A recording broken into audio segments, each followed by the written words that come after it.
Ալեքս ջան, բերեք քանի որ գործը գտնվում է նախաքննության փուլում, դուք ձեր հարցադրումներն այնպեսին են, որին պատասխանելու համար եւ ստիպված եմ լինելու գործի որոշակի փաստական տվյալներ մեջբերեմ։ Թույլ տվեք այդ հարցին չանդրադառնամ, որովհետեւ գործը նախաքննության փուլում է գտնվում։ Երբ որ մենք գործը ավարտենք,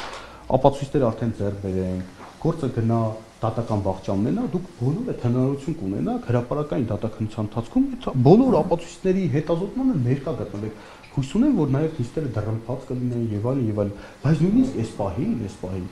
Արեգ ջան, ես որպես իրավաբան եւ այլն, ես հիմա մեղադրանք առաջադրել եմ անցի որոշակի հոդվածներով, որոշակի արարքով, դա դեռևս չի նշանակում վերջնական դատավճիռ։ Այսինքն հնարավոր է քրեական դատավարության նախաքննությունը ինքը process է։ Հնարավոր արարքի իրավական գնահատականը փոխվի, հնարավոր է մեղադրանքից որոշ մասեր հաստատվի կամ չհաստատվի։ Հնարավոր է նույնիսկ օրինակ ունեցել ենք դեպքեր, օրինակ երբ որ մեղադրյալ ենք ներգրավել եւ գործը դատարան չենք ուղարկի, այսինքն քրեական հետապնդումը դադարեցնելու գործիքակազմը դրա համար է։ Հիմա դուք այնպեսի հարցեր եք բարձրացնում, որ ես հիմա այս փուլում չեմ կարող, ես կարող եմ միայն փաստել, որ կա մեղադրյալ,